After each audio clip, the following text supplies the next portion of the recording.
कुठे न्याय? आपली घरं झाली, नग्न धिंड काढली, आपल्या आया बहिणीच्या गुप्तकात लाकडं कोंबली त्यांनी. आज उगवला, आज उगवला समुद्रेचा दिसदारी. हा बाबासाहेबांचा संघर्ष आहे. हा कुणा ठराविक जाती किंवा धर्माविरुद्ध नाहीये. हा जातीवादी धर्मांध प्रवृत्तीच्या विरुद्धचा संघर्ष आहे.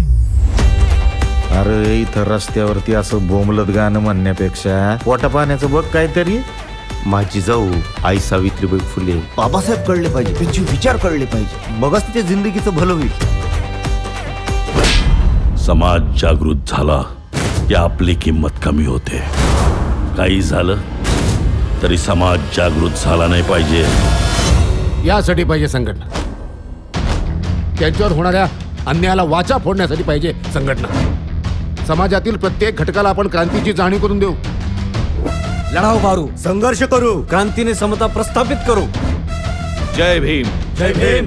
जय संविधान. ज्वलंत आहे रक्त आमचे नाही हे पाणी, पेटवू रक्ताने आमच्या या दिशा दाही.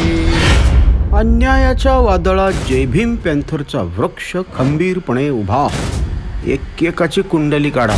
त्यांच्या भविष्याची काळजी आपण घेणार नाही तर कोण घेणार? आजकाल लय गावागावातून तुमचे मोर्चे निघायला लागलेत. चरबी आली आहे तुम्हाला. तुम्ही असे नाही ऐकणार. तू जे लिहितोस तेच घडेल असं वाटतंय का तुला? आपण बाबासाहेबांच्या विचारांपासून भरकटत चालू असं मला वाटतं.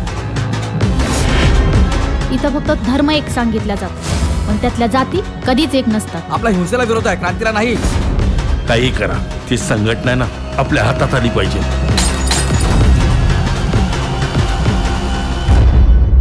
ज्याला माणूस म्हणून जगू देत नाही ना बाकीचा समाज, तो दलित. जो सर्वार्थाने गरीब असतो तो दलित. अशा प्रत्येकासाठी आपली संघटना उभी राहणार, त्यांचं संरक्षण करणारच.